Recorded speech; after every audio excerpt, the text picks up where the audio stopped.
By the time Alex had a working prototype of his program, his small bedroom had transformed into something that looked more like a miniature tech lab. The desk was covered in wires, notes, and coffee mugs his parents didn't know he'd stolen from the kitchen.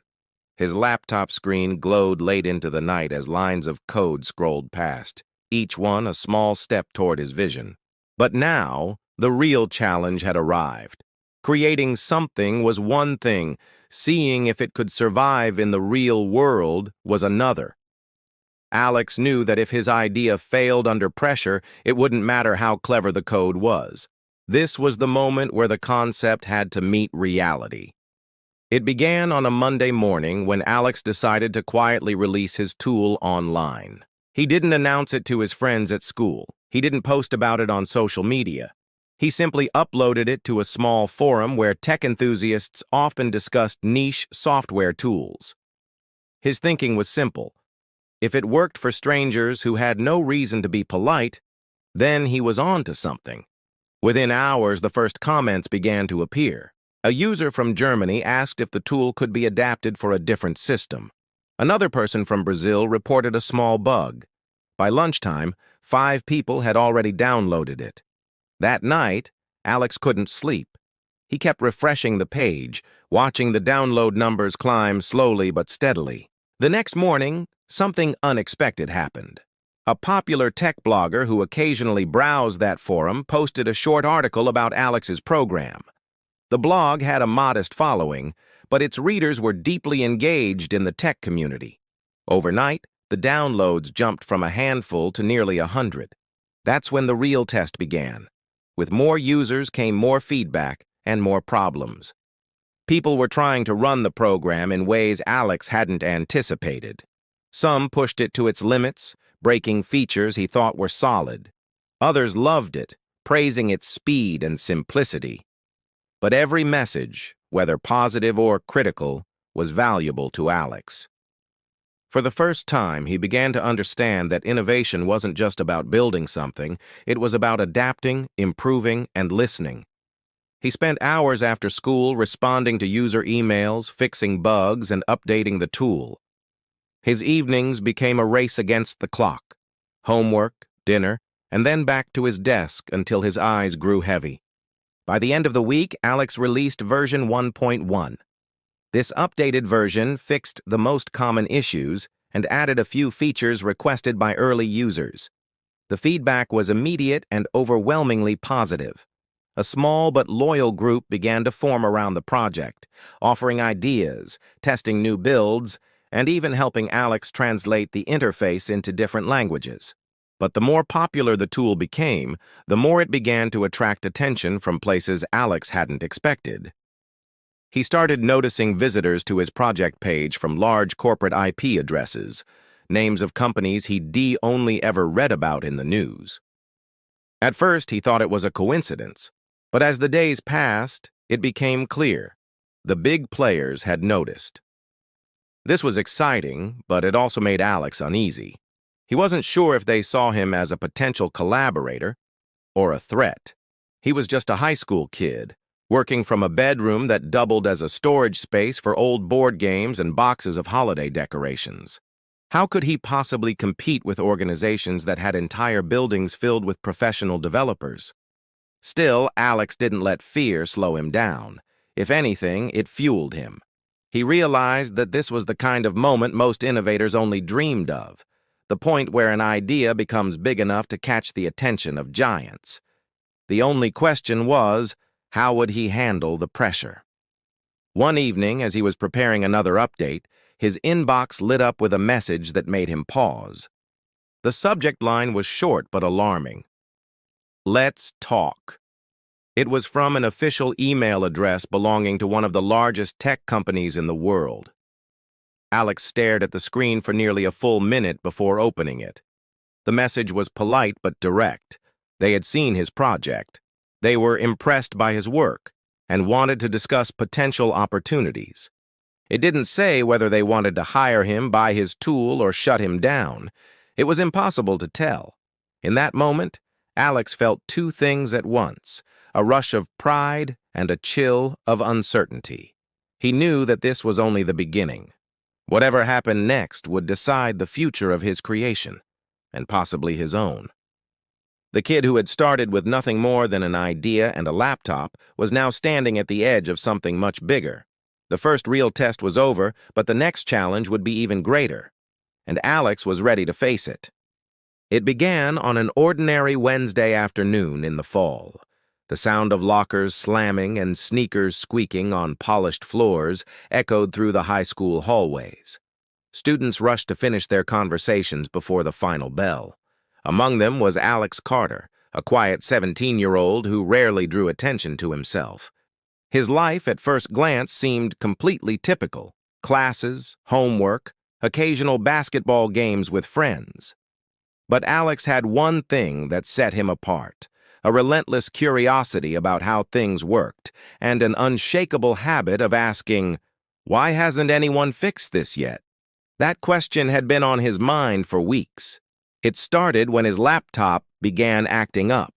The issue wasn't catastrophic, but it was frustrating, a small glitch that slowed him down every time he used certain software. At first, he assumed it was just his own bad luck. But when he mentioned it to friends, they rolled their eyes and complained about the exact same problem. It wasn't just his laptop, it was happening to everyone. During lunch one day, sitting at the back table in the cafeteria, Alex decided to dig deeper. He searched online for solutions, combing through forums, help pages, and videos. Thousands of people were talking about this issue. They were annoyed, inconvenienced, and in some cases losing work because of it. Some had tried contacting customer support from the big tech companies responsible, but the responses were vague and unhelpful. In some cases, people had been waiting for months for a fix. It struck Alex as strange.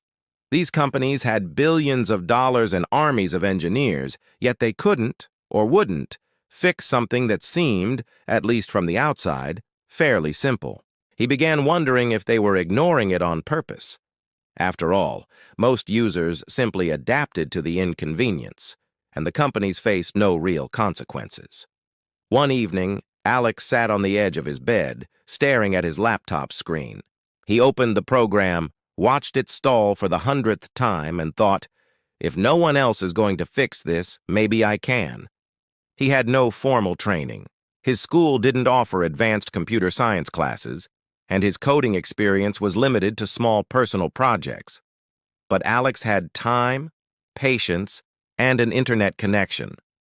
3 tools that, in his hands, could be as powerful as any corporate research lab. He began by breaking down the problem into smaller parts. What exactly was causing the slowdown? Was it the way the software was coded? Was it a memory issue? A compatibility flaw? Night after night, he tested different theories. He read every technical explanation he could find, some so complex that he had to pause every few sentences to look up terms. His desk became a controlled mess. Stacks of old electronics, a coffee mug that rarely saw the dishwasher, and a notebook filled with diagrams and lines of code he barely understood when he first wrote them. At times, it felt like chasing shadows. He would think he'd found the culprit, only to realize it was a symptom of something deeper. But each failure taught him something new.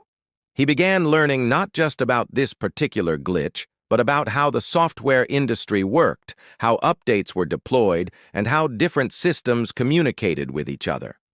The deeper he went, the more obvious it became that the tech giants weren't prioritizing a fix because it wasn't profitable. The problem wasn't flashy enough to be a selling point for their next big update. Alex found this infuriating. People didn't need a new device every year. They needed the one they had to work properly. By the end of the month, Alex had a working theory, a way to bypass the issue altogether. It wasn't elegant yet, and it involved manually tweaking certain settings most people didn't even know existed. But when he tried it, the slowdown disappeared. For the first time in weeks, the program ran smoothly. He tested it again the next morning, half expecting it to fail. It didn't. He tried it on a friend's computer, then another, then a borrowed one from the school library. The results were the same: instant improvement. Alex sat back in his chair, staring at the screen with a strange mix of disbelief and excitement. It was a small victory, but it felt enormous. The big tech companies had overlooked or ignored this solution. He, a teenager working from a cluttered bedroom, had figured it out. He didn't know yet where this discovery would lead or the storm it would eventually bring into his life. But in that moment, he knew one thing for certain. He had solved a problem that millions of people were still struggling with, and that knowledge was too powerful to keep to himself. What Alex didn't realize was that this small act of problem-solving was the first step onto a path that would put him directly in the sights of some of the most powerful corporations in the world. In the months ahead, his life would shift from quiet days at school to high-stakes meetings, legal threats, and a battle of wits against billion-dollar companies. But all of that was still ahead. For now, it was just a high school kid, a fixed laptop, and the beginning of something far bigger than he could have imagined. Alex had solved the problem in his own home, but he knew that a few successful trials on his laptop weren't enough to prove anything. A real solution had to work in different environments, on different devices, and with different user habits. The real test would come from letting other people try it. People who wouldn't know exactly what he had changed. The first person he approached was his best friend, Marcus. They met in the school's computer lab during study hall. Marcus was hunched over a desktop, tapping the keyboard impatiently as the familiar glitch slowed his progress. "Still giving you trouble?" Alex asked casually. Marcus sighed. "Every day. It's like it knows when I'm in a hurry." Alex leaned over. "I think I can fix it." "Give me 5 minutes." Marcus raised an eyebrow. "You? Since when do you fix this kind of stuff?" "Just trust me," Alex replied. He typed in a few commands, navigated through some obscure settings, and made the adjustments. When he was done, he asked Marcus to try again. Marcus clicked the same program, and to his surprise, it loaded instantly. "What did you just do?" Marcus asked, his voice somewhere between curiosity and suspicion. "I'll explain later," Alex said, smiling faintly. "Just keep using it and tell me if the problem comes back." Marcus didn't know it, but Alex was running his first controlled test. Over the next week, Marcus used the computer without a single slowdown. When Alex checked back, Marcus was impressed and slightly annoyed. "Why isn't the company doing this already? It's so much better." That question confirmed something for Alex. There was a gap between what users needed and what companies were delivering. And that gap was where opportunity lived. Encouraged, Alex expanded his experiment. He discreetly asked a few more friends to try his fix, making sure to include people with different computer brands and models. The results were consistent. Every single time, the issue vanished. But with success came a new challenge: how to share this solution without drawing unwanted attention. Alex knew that tech companies could be territorial. He'd read stories of people who had released fixes or alternative tools, only to receive legal threats or be forced to take them down. The more he thought about it, the more he realized that releasing his solution publicly could be risky. Still, the temptation to help more people was too strong to ignore. He decided to post an anonymous message on a popular tech forum. Using a new account with no personal details, he described the problem and hinted that he had found a way to fix it. He didn't post the exact method yet, just enough information to attract interest. Within hours, the replies poured in. Some users were skeptical, assuming it was a scam. Others were curious, asking for step-by-step instructions. A few even accused him of making it up for attention. Alex stayed calm and replied to the serious questions with careful, vague answers. He wanted to gauge the scale of interest before revealing too much. By the end of the day, the thread had hundreds of views and dozens of people following it for updates. That night, Alex lay awake in bed, staring at the ceiling. He felt a mix of excitement and apprehension. On one hand, he was just a high school kid who had stumbled onto something valuable. On the other, He was now stepping into a much bigger arena, one filled with people who might not want him to succeed. The next morning, he woke up to find a private message in his forum inbox. It was from a user with a cryptic username, claiming to work in software development. The message was short. "I know what you found. We should talk." Alex hesitated. This could be an opportunity, or a trap. But curiosity won. He replied, setting up a time to chat. Their conversation was brief but revealing. The developer confirmed that the glitch Alex had fixed was well known in the industry. Companies were aware of it but had no financial incentive to address it. Fixing it wouldn't make them more money. In fact, it might reduce sales of new devices. "You've done something they don't want done," the developer warned. "If you release this, be ready for pushback." That warning only fueled Alex's determination. He wasn't looking for money, at least not yet. But the idea that massive corporations were leaving millions of users with an avoidable problem didn't sit right with him. He decided to prepare a public release, one that would be easy for everyday users to apply without advanced technical skills. Over the next 2 weeks, Alex refined his method, turning it into a simple tool anyone could run. He tested it repeatedly, ironed out bugs, and wrote clear instructions. By the time he was done, he felt confident that it was ready.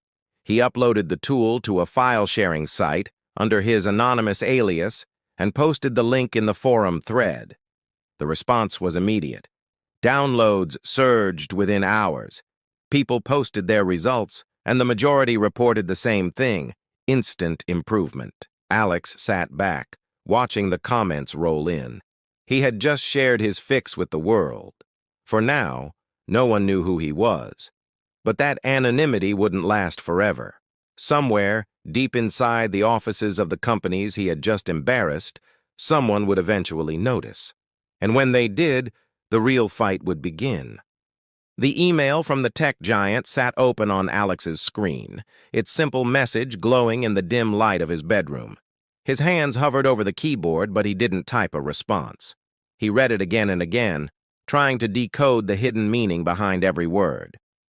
Potential opportunities could mean anything: an internship, a buyout, a partnership, or, in the worst-case scenario, a polite way of saying, "We want you to stop."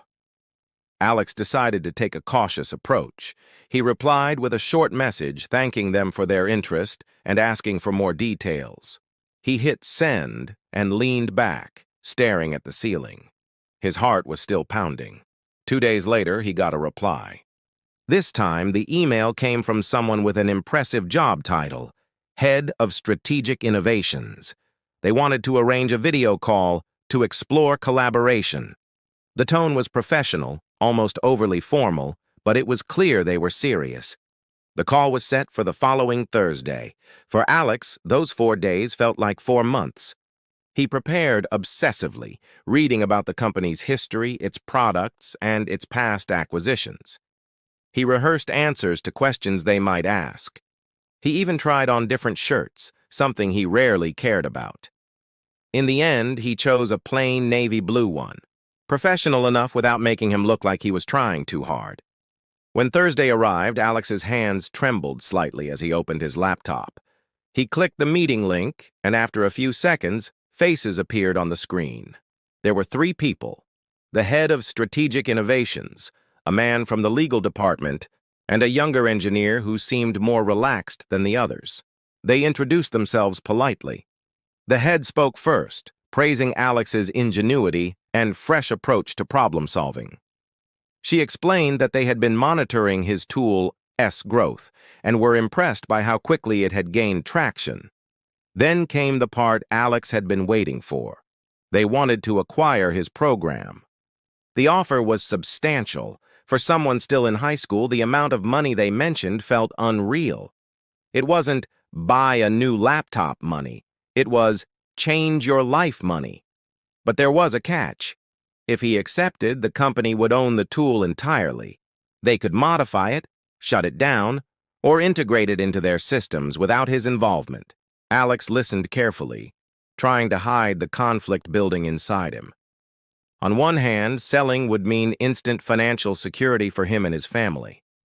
On the other hand, it would mean losing control over something he had built from scratch, a project that had become a part of him. The legal representative chimed in, explaining the contract terms in broad strokes. They were careful not to pressure him, but made it clear that the offer wouldn't stay open forever. Opportunities like this are rare, the head said. You should consider the advantages of joining forces with a leader in the industry. After the call ended, Alex sat in silence for a long time. The offer was tempting, and the weight of it was heavy. He knew that most people in his position would sign immediately. But something didn't sit right with him. This tool wasn't just code. It was the result of countless late nights, trial and error, and moments of inspiration. Selling it felt like giving away a piece of his identity. Over the next few days, Alex spoke with his parents. They were supportive no matter what he decided, but reminded him to think beyond the immediate reward. He also reached out to a local business mentor he'd met through a school program. The mentor advised him to negotiate, to find a way to keep a stake in his creation. Alex spent hours drafting his counterproposal. It was bold. He would license the tool to the company rather than sell it outright, retaining partial ownership and the ability to continue improving it independently. He knew it was a risk. Giant corporations weren't used to high school students negotiating terms. When he sent his proposal, he expected a quick rejection. Instead, 3 days later, they agreed to another meeting. This time, their tone was different. More cautious, but still interested. They countered his terms with adjustments, offering a middle ground that allowed Alex to remain involved in the project while receiving ongoing compensation. It wasn't perfect, but it was far better than losing everything. Alex realized that he had managed to do something few his age, or any age, ever did. Stand his ground against one of the biggest players in the tech world and walk away with both control and opportunity. The deal was signed a week later. Alex kept working on the tool, now with access to resources and connections he never imagined. The partnership gave him a taste of what it was like to operate on a global scale while still keeping the independence he valued. What Alex didn't know then was that this decision would set off a chain of events that would make his name known far beyond the quiet hallways of his high school. The real game was only beginning. The announcement of Alex's partnership spread faster than he expected. It started with a small post from the company's official blog, praising his creativity and highlighting the deal as an example of supporting emerging innovators. Within hours, tech news websites picked up the story. Headlines called him the teenage prodigy, the student who changed the game, and the high school kid the tech giants couldn't beat. By the next morning, Alex's phone was buzzing constantly. Journalists sent interview requests. Local news stations wanted to visit his school. Classmates who had barely spoken to him before were suddenly interested in his work. His teachers congratulated him in the hallway, and even the principal stopped by one of his classes to shake his hand. But not everyone was happy about his success. Behind the scenes, other companies, some even bigger than his new partner, began to take notice. They weren't celebrating. They were calculating. Alex's tool had the potential to disrupt parts of their business, and now it had the backing of a powerful competitor. To them, Alex wasn't just a talented student, he was a threat. The first sign of trouble came in the form of a coincidental product announcement from another tech giant. Just 2 weeks after the partnership news, they revealed a new feature suspiciously similar to Alex's creation. The design, the functionality, almost everything mirrored his tool, though it lacked the same smooth performance. Alex was frustrated, but his mentor reminded him that this was how the industry worked. When you innovate, others will follow, the mentor said. The question is, can you stay ahead? Determined not to be outpaced, Alex doubled down on development. Using the resources from the partnership, he refined the tool, adding new capabilities that made it faster, smarter, and more user-friendly. He worked late into the night, balancing schoolwork with coding sessions that often stretched into the early hours of the morning. Meanwhile, the pressure kept building. Competitors began reaching out, not to congratulate him, but to lure him away. They offered bigger sums of money, more perks, and promises of complete creative freedom. One company even sent a representative to his school under the pretense of giving a career talk, only to try to speak to Alex privately about opportunities. He turned them all down. Not because the offers weren't tempting, but because he had made a choice to see his current partnership through. He wanted to prove that his success wasn't luck. It was the result of skill, strategy, and persistence. However, the competitive tension was starting to spill into public view. Articles began appearing online questioning whether Alex's work was truly original, hinting that maybe he had copied existing ideas. The accusations were vague, without real evidence, but they were enough to plant doubt in the minds of some readers. Alex knew he couldn't let misinformation spread unchecked.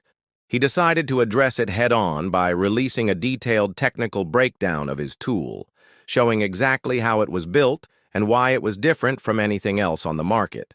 The move paid off. Experts in the tech community analyzed his work and publicly confirmed its originality. The rumors faded, replaced by renewed respect for his talent. Still, the experience left Alex with a new understanding. Success in technology wasn't just about building great products. It was about navigating politics, competition, and perception. The moment you gained attention, you also attracted challenges from those who wanted to claim your spot. As the weeks went by, Alex began to notice a shift. His role was no longer just that of a student working on a side project. He was now seen as an industry player, albeit a young one, with influence over how technology was developing. His decisions mattered, not just to his partners, but to the wider market.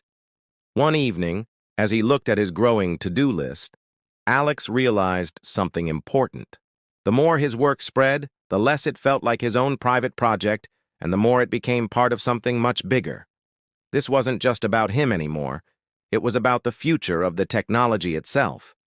What Alex didn't yet realize was that the ripple effect he had set in motion would soon lead to alliances, rivalries, and decisions that could shape not just his career, but the entire industry. The stakes were about to rise higher than he had ever imagined. When the tech giant released their free version, it sent shockwaves through the industry. Many commentators predicted it would crush Alex's momentum. After all, how could a high school student compete against a billion-dollar company giving away a polished product for nothing? But Alex didn't panic. Instead, he took a few days to observe the reaction. At first, the move seemed brilliant. Millions downloaded the free tool in its first week. But as Alex dug deeper, he noticed something interesting. While people loved the idea of free, the giant's product still had limitations. The free version lacked certain advanced features, and users had to agree to extensive data-sharing policies that made some uneasy. That was the opening Alex needed. He called an emergency meeting with his small but dedicated team. "We're not going to beat them at being free," he said. "We're going to beat them by being better, and by respecting our users more than they do." His plan was bold. Launch a community edition of his tool, also free but with full functionality, no invasive data collection, and regular updates driven by direct user feedback. Unlike the corporate competitor, Alex would make his development process transparent, allowing the community to vote on new features and improvements. The rollout began quietly, with a simple announcement to his existing users. Within days, word spread. Tech bloggers praised the move as refreshing and a stand against corporate overreach. Influencers started making videos comparing the two free tools, and the differences were striking. While the tech giant's product looked sleek, Alex's version simply worked better for many real-world tasks. More importantly, users trusted Alex. They saw him as someone who cared about their needs rather than just chasing market dominance. This trust became his most powerful weapon.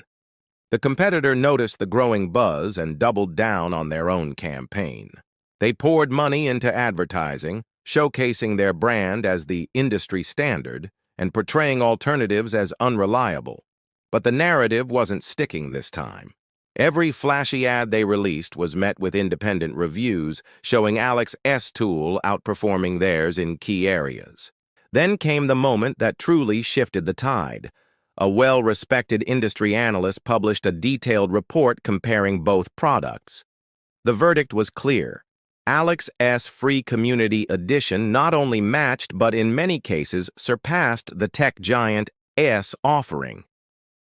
The report concluded with a line that spread like wildfire across social media.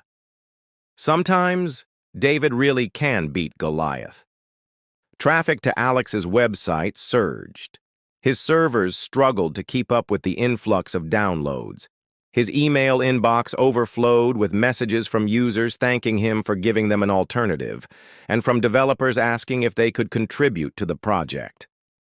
But success brought new challenges. Managing the sudden growth while still being a high school student was exhausting. Alex was waking up at 5 a.m. to handle support tickets before classes, then working late into the night to oversee development. His teachers began to notice his fatigue, and some even expressed concern that he was pushing himself too hard. Alex knew they were right. Burnout was a real risk, but he also felt the momentum was too important to lose. So he made a critical decision. He would expand his team. Using the revenue from his earlier partnership deals, he hired a small group of part-time developers and community managers. This not only eased his workload, but also allowed the project to scale without losing its personal touch. The new structure worked. Updates came faster, support improved, and the community continued to grow. Alex's story began attracting mainstream media attention. Interviews, podcasts, and articles portrayed him as the teenager who refused to back down, even when the odds were stacked against him. The tech giant, for all their resources, was now on the defensive. They released multiple updates trying to catch up, but each time, Alex's team was one step ahead. The battle had shifted from survival to leadership. Alex was now setting the pace, and the giant was reacting to him. Still, Alex knew this wasn't the end. If anything, the competition would only get more intense from here. But for the first time since the confrontation began, he felt a sense of control. He had turned the tables, and now he was ready to push even further. What came next would be the boldest move of his career, a decision that would redefine not just the competition, but the entire industry. It began with a single headline: Major tech firm declares war on rising teen innovator. At first, Alex thought it was an exaggeration from the media, but as he read the article, he realized it wasn't far from the truth. One of the largest companies in the industry, one with a global presence and a history of aggressively protecting its market share, had launched a campaign to promote a new product. The problem? This product was designed to do exactly what Alex's tool did, but with a twist. They framed it as the superior and authentic version, implying that Alex's was just an amateur attempt. It wasn't just marketing. They released comparison charts showing supposed flaws in Alex's creation. They sponsored influencers to post videos praising their new tool while subtly criticizing his. Some even accused Alex of getting lucky with his partnership, suggesting he didn't deserve the recognition he was getting. Alex felt the pressure immediately. His social media accounts were flooded with comments, some supportive, others mocking. Online discussions debated whether he could survive against such a massive competitor. Even friends began asking him if he was worried his career might be over before it truly began. For a brief moment, Alex considered walking away. The stress was overwhelming, and the thought of battling a corporation with billions in resources seemed impossible. But then he remembered something his mentor had said during one of their earliest conversations. Innovation thrives under pressure. If you're not being challenged, you're not doing anything worth noticing. With that in mind, Alex decided he wouldn't just defend his work, he would improve it. He gathered his small team, made up of a few trusted classmates and one senior developer assigned by his partner company, and began planning an aggressive upgrade cycle. They worked in sprints, releasing small but impactful updates every week. Each one addressed minor limitations, added requested features, and showed that Alex's tool wasn't just keeping up. It was evolving faster than anyone expected.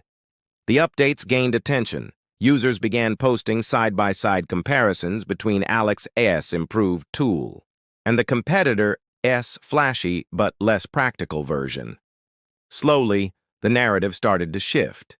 People noticed that while the big company relied on marketing, Alex relied on results.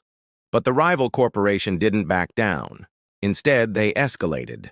They filed a formal request for a technical review, claiming Alex's tool violated certain industry standards. It was a legal maneuver, and while it didn't shut him down, it forced him to redirect time and resources toward proving compliance. It was a distraction, but Alex refused to let it slow him too much. Throughout this storm, Alex learned a critical lesson. Big companies don't just compete with products, they compete with influence. They could shape public opinion, flood the market with ads, and pressure others behind closed doors. To survive, he needed not only great technology, but also a growing network of allies. So he started reaching out. He connected with independent developers, small startups, and even former employees of the very companies trying to compete with him. Many were impressed by his determination and offered advice, feedback, and in some cases technical contributions. By building this community, Alex turned his project from a personal creation into something larger, a movement against the dominance of a few corporate players. His tool became more than software. It became a symbol of what small innovators could achieve when they refused to be pushed aside. The competitor noticed this shift too, and that when they made their boldest move yet.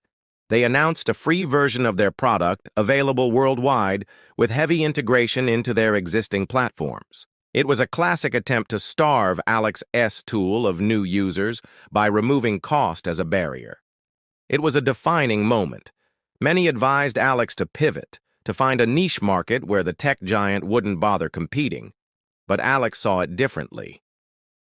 "If they're giving it away for free," he told his team, "it means they're scared of us. We just have to give people a reason to choose us, even when the alternative costs nothing." The strategy he developed next would not only counter this move, but also set the stage for the most decisive chapter of his journey, a chapter where his innovation, leadership, and resilience would be tested more than ever before. Alex had been playing defense for months, blocking the giants' moves, countering their marketing campaigns, and protecting his user base. But he knew that simply reacting would never secure his place in the long run. If he wanted to win, he had to change the rules of the game. One late night, while staring at the whiteboard in his small bedroom office, he realized something. Both his tool and the giant product were still designed with a certain kind of user in mind, tech-savvy people who already understood the basics. But what about everyone else? What about the millions of people who avoided these tools because they seemed too complicated? That was the gap no one had truly filled. The next morning, Alex called his team and shared his vision. "We're going to make the simplest, most user-friendly version of this tool anyone has ever seen, and it's going to be free. Not a limited trial, not a stripped-down model, full power, zero cost, designed for everyone from a student to a retiree." Some of his team hesitated. Giving away the best features for free seemed risky, especially since revenue still funded their operations. But Alex saw it differently. "If we do this right," he explained, "we'll create something so widely used that monetization will come naturally, from services, partnerships, and opportunities we can't even see yet." They began working in secret, referring to the project internally as Project Horizon. Alex personally tested every design change, making sure that no step required more than 3 clicks, no feature demanded technical jargon, and every process had a clear, friendly explanation. The beta version rolled out quietly to a handful of trusted community members. Feedback was instant and overwhelmingly positive. People who had avoided similar tools for years suddenly found themselves using Alex's version daily. "I didn't think I could ever use something like this," one beta tester wrote. "Now I can't imagine working without it." Encouraged by the response, Alex set a date for the public launch. But he also knew the giant wouldn't take this quietly. If they caught wind of Project Horizon, they would likely rush their own simplified version to market. So Alex kept everything under wraps until the very last moment. When launch day arrived, his announcement hit social media like a storm. The headline was simple: "It's for everyone. No limits, no cost." Within hours, hashtags related to the launch were trending in multiple countries. The servers faced an even bigger surge than before, forcing Alex to activate emergency backup systems. The media quickly picked up the story. Journalists praised not only the tool's simplicity, but also its accessibility. Teachers began using it in classrooms. Small businesses adopted it to streamline tasks they had struggled with for years. Even older generations, often ignored by the tech industry, found themselves drawn to it. The tech giant responded within days, announcing an upcoming update that would make their own product easier to use. But the timing was too obvious, and users recognized it as a reaction rather than innovation. More importantly, the trust gap between the giant and the public had widened. People appreciated Alex's consistent transparency and willingness to listen, while the corporate brand seemed more concerned with protecting market share. For Alex, this wasn't just about gaining users. It was about shaping the future of the industry. His vision extended beyond competing with one company.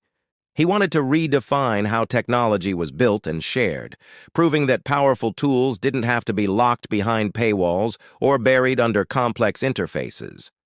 Within weeks, Project Horizon crossed a milestone: 10 million active users.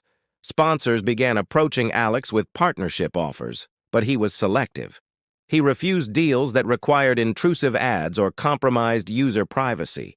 Instead, he focused on collaborations that aligned with his principles, such as educational initiatives and accessibility programs. Despite the whirlwind of success, Alex remained grounded. He still attended his high school classes, still walked the same halls, and still faced the same everyday challenges of being a teenager. The difference was that now he was also influencing a global conversation about the future of tech. The bold leap had paid off, but it also put him in the spotlight like never before. The attention brought opportunities, but it also brought scrutiny. Competitors studied his every move. Analysts debated how long a teenager could hold such a commanding position in an industry known for rapid shifts. And somewhere, in the boardrooms of the tech giant, strategies were being drawn to try and reclaim what they had lost. Alex knew the next phase of this battle would be different. It wouldn't just be about features or speed, it would be about vision, trust, and staying ahead in a game where the rules kept changing. What he didn't know was that the next challenge wouldn't come from his biggest competitor, but from a completely unexpected source, one that could either push his project to unimaginable heights or bring it crashing down. The sudden wave of attention changed everything. What had begun as a quiet personal project was now a global headline. His name appeared in articles, podcasts, and videos across the internet. Journalists wanted to know the details of his creation. Tech enthusiasts dissected his work. Parents pointed him out to their kids as proof that you could build something meaningful with nothing but determination and an idea. Until now, he had worked almost entirely alone, managing every task himself: coding, fixing bugs, answering support emails, even packaging small hardware components for early users. But with millions of people now depending on his product, the scale had shifted. It was no longer just a side project. It had become a living, growing entity. And that meant one thing: he needed a team. The first people he reached out to were his closest friends. Some were in his classes at school, others were neighbors he had known for years. They didn't have fancy resumes or corporate experience, but they had something better: loyalty, and a willingness to learn. He taught them the systems he had built, explaining how every piece fit together. It wasn't just about filling roles, it was about building trust.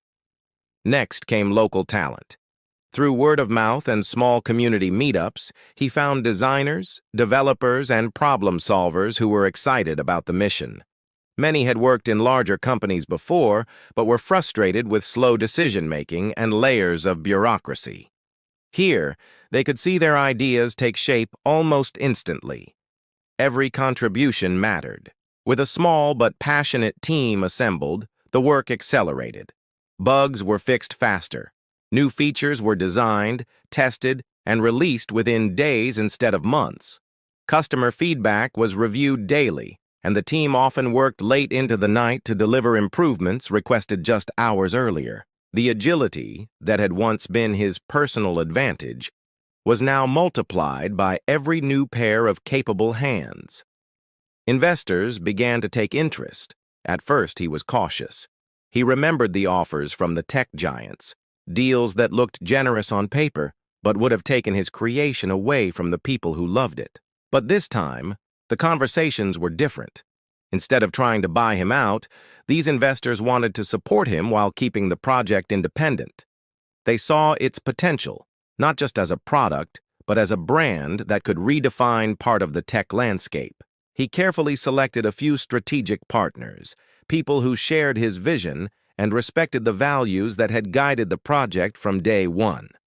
With their funding, the team could afford better equipment, faster servers, and the ability to scale without fear of sudden crashes or outages. But despite the growth, he refused to let the project lose its soul. Decisions were still made based on user needs, not quarterly profits. As the company took shape, so did its culture. There were no strict hierarchies, no endless meetings, and no unnecessary paperwork. Everyone was encouraged to experiment, and mistakes were treated as opportunities to learn rather than failures to hide. The sense of purpose that had fueled him in his bedroom now radiated through the entire group. Meanwhile, the big tech companies continued to watch. Some tried to copy his features, releasing rushed updates that failed to capture the same magic. Others attempted more subtle tactics, hiring away talent, spreading doubts in industry circles, or quietly lobbying to make certain regulations harder for smaller competitors. But none of it worked. The community around his product was too strong, too loyal, and too vocal to be swayed. Users felt like they were part of something revolutionary. They weren't just buying or downloading a product, they were joining a movement. Forums and social media pages were filled with passionate discussions, tutorials, and creative ways to use the technology. The company no longer had to rely solely on its own marketing. The users themselves became its most powerful advocates. Within a year, the numbers were staggering. What had once been a handful of people testing a beta version had grown into millions of active users across multiple countries. Schools began adopting the technology for educational purposes. Small businesses integrated it into their workflows. Nonprofits found innovative ways to use it for community projects. The reach extended far beyond what he had ever imagined when he was just a student with an idea. Despite the success, he remained grounded. He still remembered the long nights spent debugging code under the dim light of his desk lamp. He still replied personally to some user emails, especially from young people who reminded him of himself. And he made sure the company always set aside resources for free or low-cost access in places where it could make the biggest difference. Building something bigger wasn't just about scale, it was about impact. It was about proving that innovation could come from anywhere, that dedication could outperform deep pockets, and that the playing field wasn't as fixed as it seemed. His journey from a solitary high school coder to the leader of a global tech company was proof that a single idea, nurtured with persistence and integrity, could grow into something far greater than anyone expected. And as the company moved forward, one thing became clear. This was no longer just his story. It was the story of everyone who believed in the vision and chose to be part of it. The foundation was set, the mission was alive, and the future was wide open. From the outside, it looked like an impossible battle, a small startup led by a teenager going head-to-head with some of the wealthiest, most established tech companies in the world. They had resources, massive teams, and influence in every corner of the industry.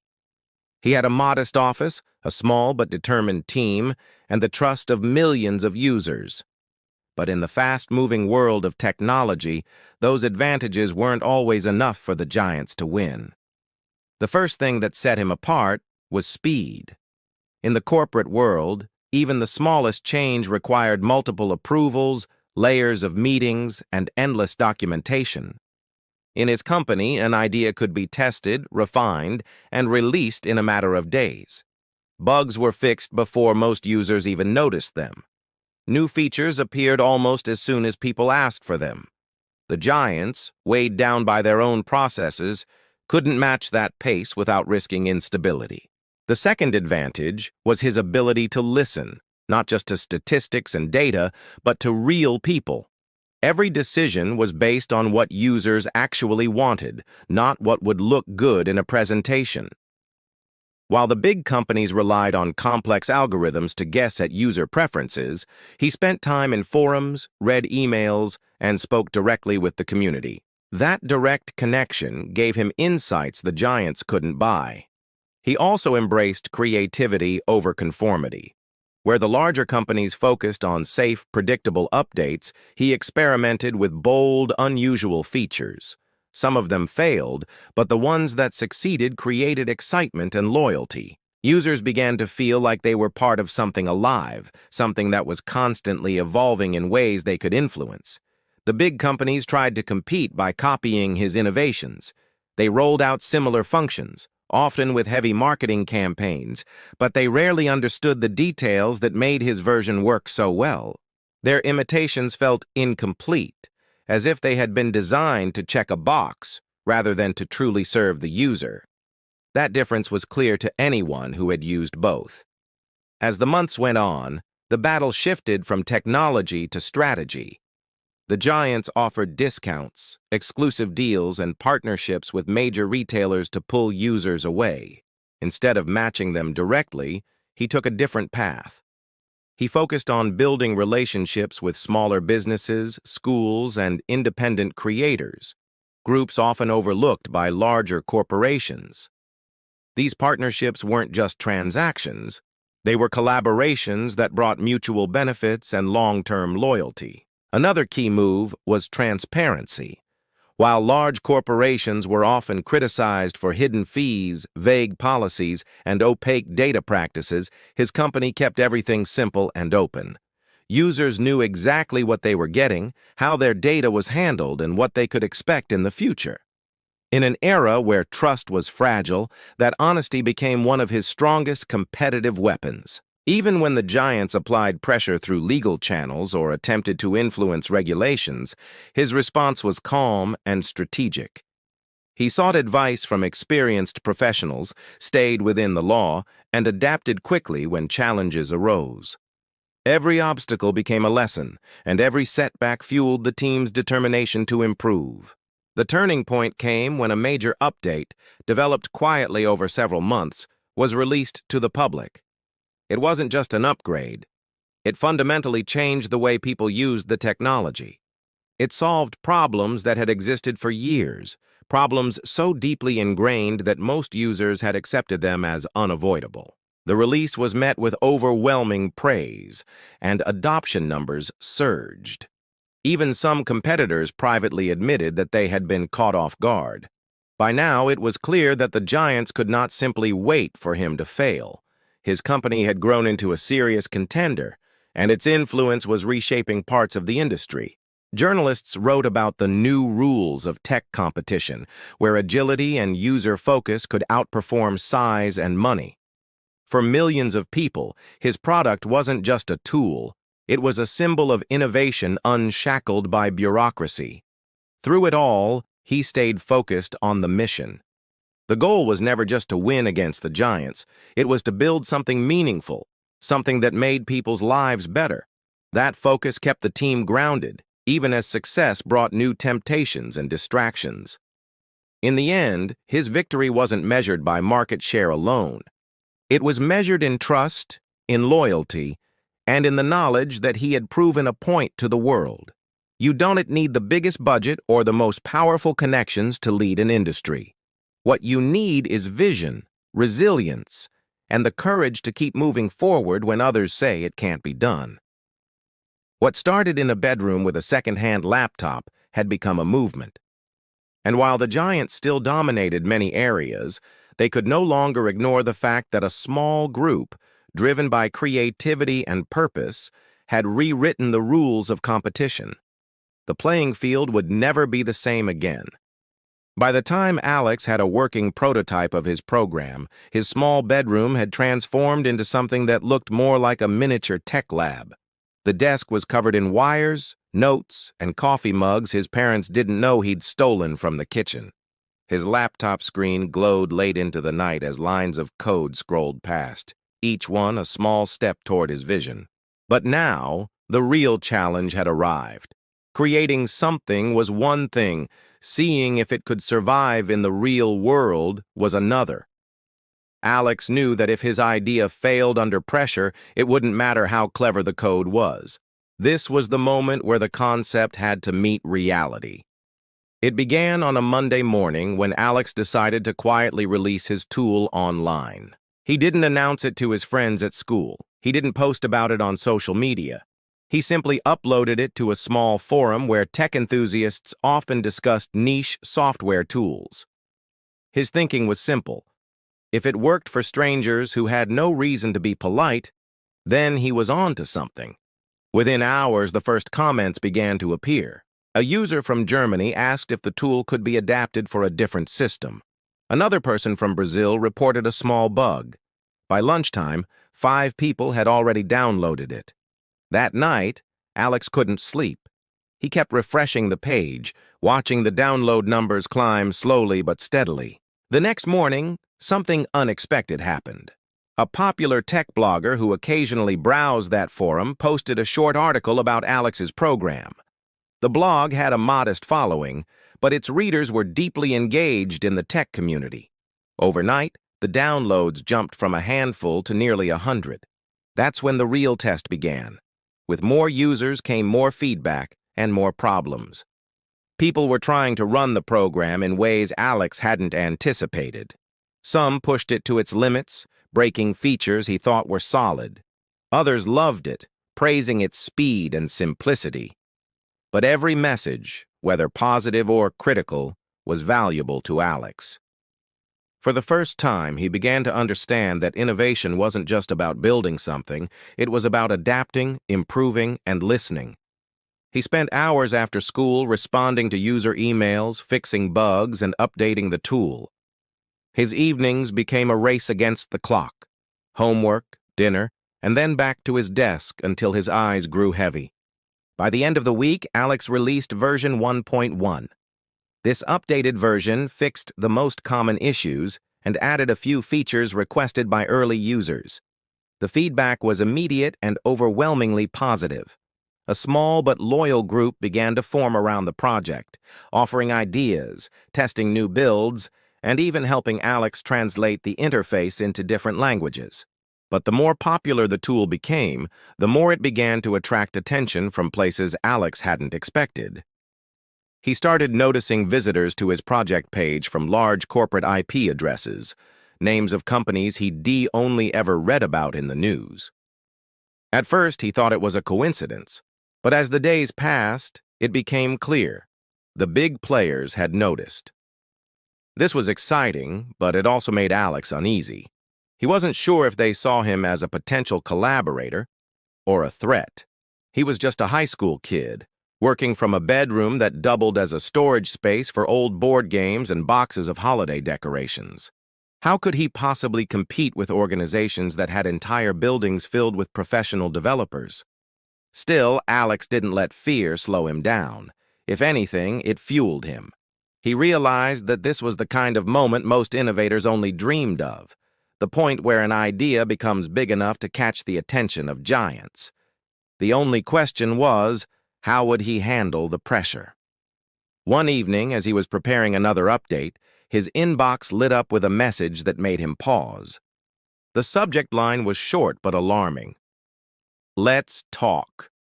It was from an official email address belonging to one of the largest tech companies in the world. Alex stared at the screen for nearly a full minute before opening it. The message was polite but direct. They had seen his project. They were impressed by his work and wanted to discuss potential opportunities. It didn't say whether they wanted to hire him, buy his tool, or shut him down. It was impossible to tell. In that moment, Alex felt two things at once, a rush of pride and a chill of uncertainty. He knew that this was only the beginning. Whatever happened next would decide the future of his creation, and possibly his own. The kid who had started with nothing more than an idea and a laptop was now standing at the edge of something much bigger. The first real test was over, but the next challenge would be even greater, and Alex was ready to face it.